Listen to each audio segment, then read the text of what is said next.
नमस्कार, अनादि टीवी में आपका बहुत स्वागत है और मैं हूं आपके साथ अनुपमा खोपरी। और बुलेटिन की शुरुआत करते हैं राजधानी भोपाल की बड़ी खबर के साथ, जहां सीएम शिवराज सिंह चौहान के आज कई सारे कार्यक्रम हैं। तीर्थ दर्शन यात्रा के यात्रियों को रवाना करेंगे, जहां देवास के यात्री हवाई यात्रा तीर्थ दर्शन करने वाले हैं। आपको बता दें कि बीसी के माध्यम से सीएम शिवराज सिंह चौहान जुड़ेंगे और यात्रियों के शिरडी के लिए रवाना करेंगे। ये बड़ी खबर राजधानी भोपाल से, जहां सीएम शिवराज सिंह चौहान के आज कई सारे कार्यक्रम हैं और जिनमें से देखा जाए तो तीर्थ दर्शन यात्रा के लिए यात्रियों को वर्चुअल तरीके से बीसी के माध्यम से रवाना करते हुए भी सीएम शिवराज सिंह चौहान नजर आने वाले हैं और साथ ही देवास के यात्री हवाई यात्रा तीर्थ दर्शन करेंगे, जिसको लेकर सीएम शिवराज सिंह चौहान बीसी के माध्यम से जुड़ेंगे और यात्रियों को रवाना करने वाले हैं। तो यात्रियों के शिरडी के लिए रवाना किया जाएगा। और कई सारे कार्यक्रमों की बात करें तो सीएम शिवराज सिंह चौहान अन्य कार्यक्रमों में भी शामिल होने वाले हैं। तो देखा जाए तो मुख्यमंत्री की ओर से तमाम योजनाएं चलाई जा रही है, राज्य सरकार की ओर से कई सारी योजनाएं चलाई जा रही है, जिसमें से एक है तीर्थ दर्शन यात्रा, जिसमें जो बुजुर्ग हैं उन्हें राज्य सरकार की ओर से यात्रा कराई जाएगी और जिसके मद्देनजर पूरा जो खर्चा है वो राज्य सरकार की ओर से उठाया जाएगा। इसी के चलते तीर्थ दर्शन यात्रा के यात्रियों को सीएम शिवराज सिंह चौहान आज रवाना करते हुए नजर आएंगे, बीसी के माध्यम से जुड़ेंगे और उन्हें रवाना करेंगे। तो देवास के यात्री आज हवाई यात्रा पर निकलेंगे, जहां तीर्थ दर्शन करने वाले हैं और यात्रियों को शिरडी के लिए रवाना किया जाएगा। तो राज्य सरकार की तीर्थ दर्शन यात्रा के मद्देनजर ये यात्रा होगी, जिसके लिए देवास के तमाम ऐसे यात्री हैं जो इस तीर्थ दर्शन यात्रा का लाभ उठाते हुए शिरडी जाने वाले हैं और सीएम शिवराज सिंह चौहान बीसी के माध्यम से उन्हें रवाना करेंगे।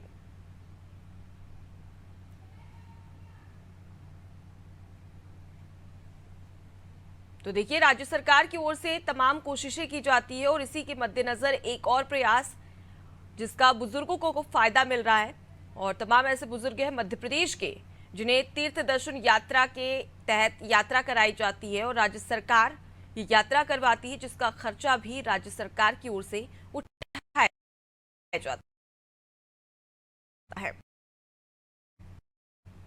ये यात्री हवाई करते नजर आएंगे, जहां मुख्यमंत्री शिवराज सिंह चौहान वीडियो कॉन्फ्रेंसिंग के माध्यम से जुड़ेंगे, उन्हें संबोधन करेंगे और उसके बाद यात्रा के लिए रवाना किया जाएगा। तो सबसे पहले शिरडी जाएंगे सभी यात्री और शिरडी के लिए सीएम शिवराज सिंह चौहान की ओर से बीसी के माध्यम से उन्हें रवाना किया जाएगा। तो ज्यादा जानकारी के लिए सीधे रुक कर लेते हैं, हमारे साथ में राजधानी भोपाल से वैभव गुप्ता हमारे संवाददाता लाइव जुड़ गए हैं। वैभव, लगातार देखा जाता है कि राज्य सरकार की ओर से प्रयास किया जाता है, एक और अच्छा प्रयास किया जा रहा है जहां पर तीर्थ दर्शन यात्रा के मद्देनजर एक बार फिर से जो यात्री है उन्हें हवाई यात्रा कराई जाएगी। क्या कुछ जानकारी इस पूरी कार्यक्रम को लेकर? बिल्कुल, आज जो इंदौर जिले के यात्री हैं उन्हें तीर्थ दर्शन योजना के नज़र हवाई जहाज से शिरडी भेजा जाएगा। वहाँ पर वो साईं बाबा की दर्शन करेंगे, उनसे मनोकामना पूरी करने की प्रार्थना करेंगे। साथ ही पूरा दिन ही उनके पास होगा। तो ये बेहद महत्वाकांक्षी और बेहद महत्वपूर्ण योजना है, मुख्यमंत्री तीर्थ दर्शन योजना। तक इस योजना के तहत जो बसेस होती थी, जो ट्रेन होती थी, तीर्थ यात्रियों को विभिन्न तीर्थ स्थानों के दर्शन कराए जाते में बदलाव किया गया। हाल ही में बदलाव किया गया। पहले देखा था कि भोपाल के राजा भोज से भोपाल जिले के तीर्थ यात्रियों को प्रयागराज के दर्शन के लिए भेजा गया था। उसके अगले दिन वो वापस लौट के आए थे। तो बना रही थी चर्चा और उसके अनुभव के बारे में जाना था, किस तरह का आपका अनुभव रहा है। तब जो तीर्थ यात्री वापस लौट के आए थे, कहा था कि हमारे बेटे भी इस तरह से दर्शन नहीं करा पाते, सरकार दर्शन कराए हैं। मुख्यमंत्री शिवराज सिंह चौहान कुमार कहते हुए कहा कि सालों साल हमेशा ही मध्य प्रदेश तब अनुभव से उन बुजुर्ग तीर्थ यात्रियों को हवाई जहाज के माध्यम से प्रयागराज दर्शन का मौका मिला था। जब ये पहला जत्था गया था तब मुख्यमंत्री शिवराज सिंह चौहान ने यात्रा के नियम में एक परिवर्तन किया था। फिलहाल एक परिवार से एक ही व्यक्ति को तीर्थ यात्रा के तहत, लेकिन अब मुख्यमंत्री शिवराज सिंह चौहान ने कहा था कि अब एक परिवार से 2 लोग, तब दादा दादी साथ में यात्रा हवाई जहाज के माध्यम से 4। तो आज इंदौर जिले के जो तीर्थयात्री वो सीटर से रवाना होंगे। मुख्यमंत्री शिवराज सिंह चौहान वीडियो कॉन्फ्रेंस के माध्यम से उन्हें रवाना कर बेहद महत्वपूर्ण। जी। तो कुल मिलाकर देखा जाए तो राज्य सरकार की ओर से ये प्रयास किया जा रहा है और जिसके मद्देनजर आज शिरडी के लिए सीएम शिवराज सिंह चौहान रवाना करते नजर आएंगे। फिलहाल के लिए आप हमारे साथ में बने रहिए वैभव, आगे भी आपसे अपडेट्स लेते रहेंगे। तो ये बड़ी खबर आपको बता रहे हैं जहां पर सीएम शिवराज सिंह चौहान कई सारे कार्यक्रमों में शामिल होने वाले हैं। और सबसे पहले आपको बता दें कि तीर्थ दर्शन यात्रा के मद्देनजर आज यात्रियों को, जो देवास के यात्री है, उन्हें CM Shivraj Singh Chouhan video conferencing के माध्यम से रवाना करते हुए नजर आएंगे। अगली बड़ी खबर की ओर रुख कर लेते हैं जो कि राजधानी भोपाल से है, जहां पर लगातार जैसे जैसे विधानसभा चुनाव करीब आ रहे हैं, अब बीजेपी तैयारियों में जुट गई है, जहां बीजेपी विशेष जनसंपर्क अभियान चलाएगी। 30 मई से 30 जून तक ये अभियान चलेगा, जहां पीएम मोदी के कार्यकाल को 9 वर्ष पूरे हो जाएंगे। आपको बता दें कि इसी के मद्देनजर ये अभियान चलाया जा रहा है, जहां 1 महीने तक ये अभियान चलेगा। विकास कार्यों को घर घर तक पहुंचाने के लिए कार्यकर्ताओं को जिम्मेदारी भी सौंपी गई है, जहां वरिष्ठ नेता भी इस अभियान में शामिल होने वाले हैं। तो 30 मई से 30 जून तक ये अभियान चलाया जाएगा और केंद्र में बीजेपी की सरकार को 9 वर्ष पूरे हो गए, जिसके चलते पूरे देश भर में जहां पर अलग अलग जो बीजेपी कार्यकर्ता है उन्हें विशेष जिम्मेदारी दी जा रही है और घर घर जाकर वो विकास कार्यों को लोगों तक पहुंचाएंगे और साथ ही केंद्र की ओर से जो योजनाएं चलाई जा रही है उसके बारे में भी बताते नजर आने वाले हैं। तो ज्यादा जानकारी के लिए सीधे रुक कर लेते हैं विशेष संवाददाता वैभव गुप्ता लगातार हमारे साथ में लाइव जुड़े हुए हैं। वैभव, देखा जाए तो जैसे जैसे चुनाव करीब आ रहा है, लगातार प्रयास किया जा रहा है, बीजेपी की ओर से जनसंपर्क अभियान चलाया जा रहा है, जहां पर केंद्र में 9 साल पूरे होने वाले हैं बीजेपी को। इस जनसंपर्क अभियान के बारे में बताइए और क्या रणनीतियां बनाई गई है बीजेपी की ओर से। रूपा, बीजेपी के बारे में कहा जाता है कि बीजेपी एक ऐसी पार्टी है जो हमेशा ही इलेक्शन मोड में रहती है। बीजेपी ऐसा कोई भी मौका नहीं छोड़ती है जहाँ वो जनता से सीधा संपर्क साधती है। तो मोदी सरकार के 9 साल पूरे होने जा रहे इस उपलक्ष्य में देश भर में एक विशेष कार्यक्रम आयोजित 1 महीने के लिए किया जाने वाला है। 30 मई से लेकर 30 तक के विशेष अभियान चलाया जाएगा। इस अभियान के तहत जो लोकसभाएं रहेंगी, वहाँ पर जो प्रभुत्व व्यक्तित्व हैं तो मुलाकात की जाएगी। इसके साथ ही जो हितग्राही हैं भारतीय जनता पार्टी के, संवाद किया जाएगा। वोटर्स तक पहुंचने की कोशिश की जाएगी, मतलब एक घर में जो वोटर्स हैं कहीं ना कहीं वो लाभान्वित हैं तो तक भी भारतीय जनता पार्टी करेगी। विशेष जनसंपर्क अभियान का मतलब यही है कि चुनावी साल लोकसभा चुनाव होने हैं और ये मौका है, कार्यकाल 9 साल पूरे हो रहे हैं, पूरे महीने के लिए अलग अलग तरह के कार्यक्रम बीजेपी के द्वारा बनाए गए। अर्धपन्ना प्रभारी भी बना दिए गए हैं, साथ ही परिवार प्रमुख भी बीजेपी के द्वारा बनाया गया है। अर्धपन्ना प्रभारी जो रहेंगे, जो एक पन्ना होता है वोटर लिस्ट का, वो आधे पन्ने का प्रभारी होता है, तो वो प्रत्येक अपने जो अर्धपन्ना प्रभारी रहेगा उसके जो वोटर्स होंगे, जो मतदाता होंगे, उस तक जाएगा, उसके बातचीत करेगा, उनके मन को समझने की कोशिश करेगा। उनको अगर नाराज है तो उनकी नाराजगी दूर किया जा सकता है। जनसंपर्क के तहत प्रभुत्व तक पहुंचाया जाएगा, बीजेपी की योजनाओं के बारे में जागरूकता अभियान चलाया जाएगा, साथ ही वोटर्स तक द्वारा की जाएगी। कह सकते हैं कि महीने भर ये अभियान मध्य प्रदेश लोकसभा पर अभियान चलेगा। जो कई केंद्रीय नेताओं के भी सभा की जानकारी मिल रही है कि एक लोकसभा पर कोई केंद्रीय मंत्री जाएगा और सभा का आयोजन किया जाएगा। ये स्पष्ट है कि भारतीय जनता पार्टी इस कार्यक्रम के माध्यम से मोदी सरकार की जानकारी जरूर देगी, लेकिन साल के अंत में होने वाले विधानसभा चुनावों को लेकर जनता का जो मूड है उसे भापने की। तो लोकसभा और विधानसभा दोनों के मद्देनजर जनसंपर्क अभियान चलाया जाएगा, जिससे बीजेपी को शायद फायदा होता भी नजर आएगा।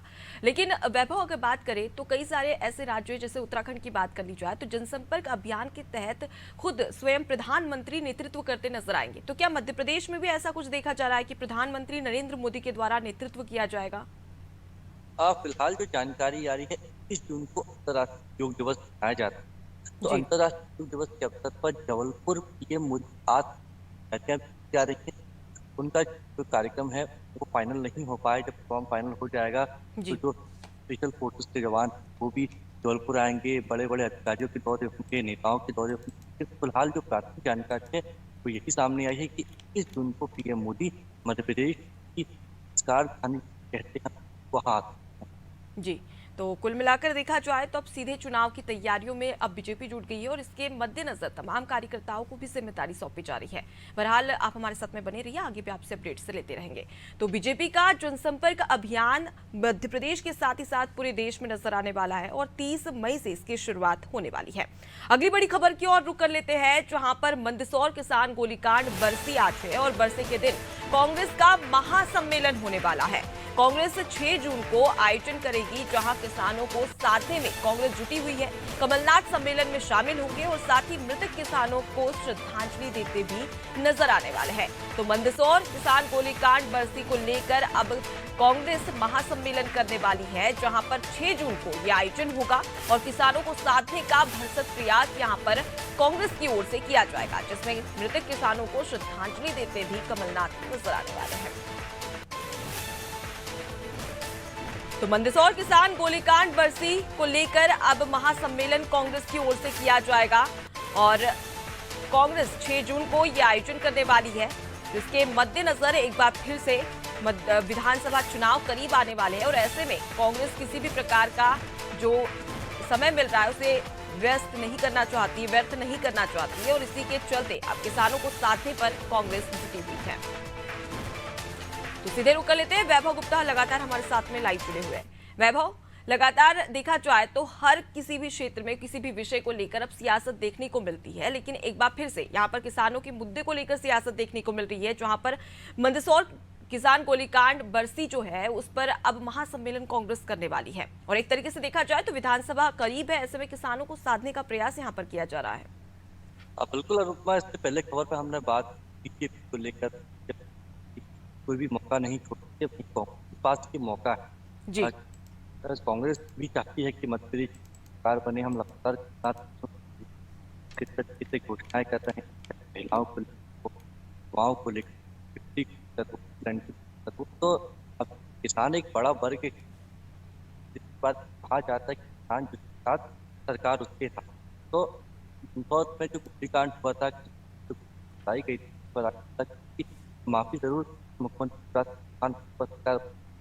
पर कार्रवाई के बारे में कहा जाता है कि वैभव, अब तक मेरी आवाज ठीक से नहीं पहुंच रही है, हम आपसे संपर्क करते हैं एक बार फिर से। तो मंदसौर से आपको ये बड़ी खबर बता रहा है, जहां किसान गोलीकांड बरसी को लेकर अब महासम्मेलन कांग्रेस की ओर से होने वाला है, जहां पर 6 जून को यह आयोजन किया जाएगा और कमलनाथ सम्मेलन में शामिल होंगे और साथ ही जो मृतक किसान हैं उन्हें श्रद्धांजलि देते भी पीसीसी चीफ कमलनाथ नजर आने वाले हैं। तो महासम्मेलन किया जाएगा, कांग्रेस 6 जून को यह आयोजन करने वाली है, जहां तैयारी में कांग्रेस जुटी हुई है और साथ ही अगर देखा जाए तो मध्य प्रदेश में किसानों की बात कर ली जाए तो किसानों की जो संख्या है वो काफ़ी ज़्यादा है और ऐसे में कोई भी पार्टी की बात कर ली जाए, सभी पार्टियां किसानों को साधने का भरसक प्रयास भी करती है और इसी के चलते एक बार फिर से कांग्रेस किसानों को साधने में जुटी हुई है, जिसके चलते महासम्मेलन किया जाएगा मंदसौर किसान गोलीकांड बरसी को लेकर और इस दिन किसानों को संबोधित करते भी पीसीसी चीफ कमलनाथ नजर आने वाले हैं और जो मृतक किसान थे उन्हें श्रद्धांजलि भी दी जाएगी।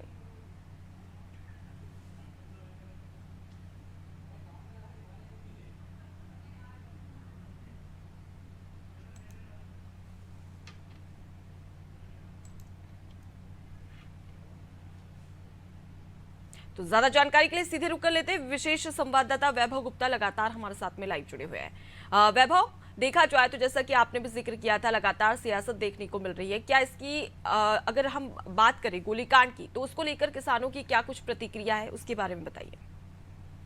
फिलहाल किसानों की प्रतिक्रिया तब होगी जब ये कार्यक्रम हो जाएगा। अभी इस कार्यक्रम की रूपरेखा बनाई, कमलनाथ मंदसौर पहुंचेंगे 6 जून को, वहां पर एक सभा भी आयोजित की गई है, सभा को भी संबोधित करेंगे और बिल्कुल जब वो आम सभा को संबोधित कर रहे होंगे तो भाजपा राज में किसानों पर जो बातें की गई थी, जो घोषणाएं की गई थी, जो पूरी नहीं हो सकी, इस पर भी कमलनाथ चर्चा करेंगे और हो सकता है किसानों को लेकर कोई बड़ी घोषणा भी कमलनाथ इस कार्यक्रम में कर दें। इसके साथ ही जब कांग्रेस की सरकार नहीं बनी उस समय कर्ज माफी की बात की गई थी और सरकार के दौरान 3 तरह के फॉर्म भरवाए गए थे, तो कर्ज माफी का जिक्र भी इस आम सभा के दौरान किया जाएगा। बेहद महत्वपूर्ण है क्योंकि जिस तरीके से हम बीजेपी को देख रहे हैं, वो लगातार मतदाता तक पहुंचने के लिए संपर्क अभियान चला रही है, वहीं कांग्रेस के लिए करो या मरो की स्थिति है। तो क्योंकि किसान कहा जाता है मध्य प्रदेश के बारे में, किसान के साथ सरकार उसके हाथ, तो एक बड़ा वर्ग है किसानों का, तो कमलनाथ इस कार्यक्रम के माध्यम से प्रदेश के प्रत्येक किसान तक अपने मन की बात पहुंचाने की कोशिश करेंगे। वो बताएंगे कि अगर उनकी सरकार बनती है तो किसानों के लिए क्या क्या काम किए जाएंगे। जी, तो बिल्कुल अब इस महासम्मेलन के जरिए किस प्रकार से किसानों को साथ पाती है कांग्रेस, ये तो देखने वाली बात है।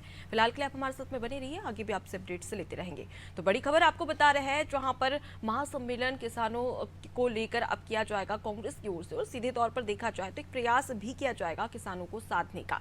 अगली बड़ी खबर की ओर रुख कर लेते हैं, जहां पर अक्सर देखा जाता है कि प्रज्ञा ठाकुर अपने बयानबाजों को लेकर और अपने कार्य को लेकर लगातार सवालों में खड़ी होती है, और इसी के चलते एक बार फिर से साध्वी प्रज्ञा के निशाने पर अवैध मदरसे हैं। जहां पहले देखा जाता था तो शराब को बंद करवाने के लिए और अवैध ठेके थे, उन्हें बंद करवाने के लिए लगातार प्रयास किया गया था, और इसी के चलते एक बार फिर से साध्वी प्रज्ञा के निशाने पर अब अवैध मदरसे हैं, जहां अवैध मदरसों पर कार्रवाई की मांग यहां पर की गई है।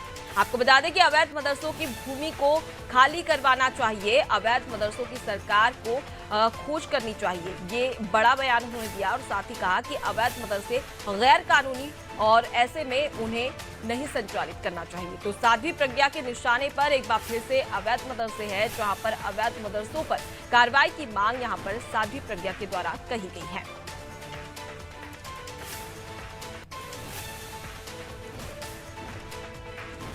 तो ज्यादा जानकारी के सीधे रूप कर लेते हमारे साथ में वैभव गुप्ता लगातार जुड़े हुए हैं। वैभव, देखा जाता है कि एक बार फिर से साध्वी प्रज्ञा ने निशाना साधा है, जिसमें उन्होंने सीधे राज्य सरकार से मांग कर दी कि जो अवैध मदरसे हैं उन्हें हटा दिया जाए। बिल्कुल, अवैध जो मदरसे हैं उनको लेकर मध्य प्रदेश में सियासत लंबे समय से चली। न केवल मध्य प्रदेश में बल्कि देश भर में कई बीजेपी के नेता इस सवाल को खड़ा कर चुके हैं कि जो मदरसे अवैध रूप से मध्य प्रदेश या देश में संचालित हो रहे हैं, उन मदरसों को वहां से हटाया जाए, क्योंकि अगर वो अवैध हैं तो मतलब उन्होंने अतिक्रमण करके वहां पर मदरसों का निर्माण किया गया, और मदरसों में जिस तरह की शिक्षा दी जा रही है उसको लेकर भी तमाम तरह के सवाल खड़े किए गए हैं। वहाँ राष्ट्रवाद की बात तो की नहीं जाती, वहाँ अपना ही अलग कानून पढ़ाया जाता है, अपनी ही अलग बात की जाती है। तो क्योंकि देश पहले होता है तो देश की बात की जानी चाहिए, लेकिन यहाँ पर अवैध मदरसों में ऐसा नहीं हो रहा। तो जिस तरह से हमने उत्तर प्रदेश में भी देखा कि गणना की बात की जा रही थी कि जितने भी मदरसे हैं उनकी गणना की जाएगी, उनका जो पाठ्यक्रम होता है उस पर भी निगरानी की जाएगी, क्या वहाँ पर गतिविधियाँ संचालित की जा रही हैं। साध्वी प्रज्ञा सिंह ने भी यही कहा है कि मध्य प्रदेश के मदरसे हैं उनकी गिनती की जाए, जो मदरसे अवैध हैं उनको हटाया जाए, अगर वो अतिक्रमण करके निर्मित किए गए तो उनके अतिक्रमण को हटा दिया जाए। और उससे पहले भी कई बीजेपी के नेता मध्य प्रदेश में इस मांग को दोहरा चुके। जी, तो क्या इसको लेकर राज्य सरकार की कोई प्रतिक्रिया आई है कि इस पर एक्शन लिया जाएगा, अवैध मदरसों को हटाया जाएगा? बिल्कुल, जो मंत्री हैं इंदर सिंह परमार और शिक्षा मंत्री मोहन यादव और मध्य प्रदेश सरकार के कई मंत्री कह चुके हैं कि मांग जायज है। हम पूरी कोशिश करेंगे कि मध्य प्रदेश चलने वाले प्रत्येक मदरसे की जानकारी जुटाए, उसमें क्या पढ़ाया जाता है इसकी भी जानकारी जुटाई जाए, लेकिन अब जो मदरसों को हटाने वाली बात है उस पर फिलहाल किसी तरह की कोई प्रतिक्रिया सामने नहीं आई। जी, तो वैभव आप हमारे साथ में बने रहिए, आगे भी आपसे अपडेट्स लेते रहेंगे। तो ये बड़ी खबर बता रहे हैं राजधानी भोपाल से, जहां प्रज्ञा सिंह ठाकुर ने कह दिया है कि जो अवैध मदरसे हैं उन्हें हटा दिया जाए, उसकी जांच की जाए और उसके बाद पे उन्हें हटा दिया जाए। बहरहाल राज्य सरकार की क्या प्रतिक्रिया आती है ये देखने वाली बात है। अगली बड़ी खबर की ओर रुख कर लेते हैं, जहां पर जानेंगे मौसम का हाल कि मध्य प्रदेश में किस प्रकार का मौसम है। आपको बता दें कि मध्य प्रदेश में नौतपा का पहला दिन गर्म रहा, जहां मौसम विभाग ने बारिश की आशंका भी जताई है। वहीं 26 से 28 मई के बीच बारिश की संभावना जताई गई है। आपको बता दें कि बारिश के चलते तापमान में गिरावट आएगी, जहां भोपाल, नर्मदापुरम, सागर संभाग में बारिश होगी। साथ ही पश्चिमी विक्षोभ के कारण लगातार मध्य प्रदेश का जो मौसम है वो बदलता नजर आ रहा है। जहां पर अगर हम नौतपा की बात कर ले तो 25 तारीख से नौतपा शुरू हो चुका है, जहां मध्य प्रदेश में नौतपा का पहला दिन काफी गर्म रहा, लेकिन मौसम विभाग ने अभी भी बारिश की संभावना जताई है, जहां 26 से 28 मई तक बारिश की संभावना मौसम विभाग की ओर से जताई गई है। तो एक बार फिर से गर्मी के मौसम में मध्य प्रदेश में बारिश होती नजर आएगी। तो ज्यादा जानकारी के लिए वैभव सीधे हमारे रुक कर लेते हैं, जो हमारे साथ में लगातार लाइव जुड़े बने। वैभव, एक बार फिर से मध्य प्रदेश का मौसम का जो मिजाज है वो बदलते नजर आएगा, जहां पर देखा जाए तो कल नौतपा शुरू हो गया था और काफी गर्म था, लेकिन आज की बात कर ली जाए तो हल्की बारिश के आसार भी यहाँ पर नजर आ रहे हैं। बिल्कुल, कल नौतपे का पहला दिन था। शाम को 5 से 6 बजे तक तेज गर्मी थी, इनमें गर्म हवाएं चल रही थी। लोग लू से बचने के लिए कहते हैं वो सफेद जो टॉवल आता है उसका सहारा ले रहे थे, कोशिश कर रहे थे कि दिन के वक्त घर से बाहर ना निकले। लेकिन शाम होते-होते करीबन 8 बजे के वक़्त राजधानी भोपाल में के भी कई स्थानों पर तेज़ बारिश हुई, तेज़ हवाएँ चली, जिससे कहीं न कहीं पारे में राहत मिली। और आज सुबह की हम बात करें, आज सुबह 4 बजे भी तेज़ हवाएँ चल रही थी, ठंडी हवाएँ चल रही थी, जिसके चलते जो सुबह का तापमान है, फिलहाल बहुत ज़्यादा गर्मी महसूस नहीं की जा रही है। तो ऐसा माना जाता है कि नौ-तपे में जितना ज़्यादा तपन होती है, जितना ज़्यादा पारा बढ़ता है, उतना ही अच्छी बारिश होती है। हालाँकि नौ-तपे में हर बार ऐसा होता है कि कुछ बारिश ज़रूर होती है, तो मौसम वैज्ञानिकों ने यही संभावना जताई है कि अगले आने वाले 1-2 दिन कई मध्य प्रदेश के कई हिस्सों में बूंदाबांदी हो सकती है, हल्की बारिश हो सकती है, इसके साथ ही आंधी चलने की संभावना भी मौसम विभाग की ओर से जताई गई। जी, तो कुल मिलाकर देखा जाए तो एक बार फिर से बारिश होगी और जो कि मौसम विभाग की ओर से 26 से 28 मई तक ऐसे ही मौसम रहने की बात भी कही गई है। फिलहाल के लिए बहुत शुक्रिया वैभव, तमाम जानकारी हम तक पहुंचाने के लिए। तो लगातार मध्य प्रदेश का मौसम बदलते नजर आएगा, जहां पर मौसम विभाग ने ये साफ कह दिया है कि अगले 1 हफ्ते तक लगातार मध्य प्रदेश में बारिश होगी। तो फिलहाल के लिए इस बुलेटिन में इतना ही। देखते रहिए अनादि टीवी। नमस्कार।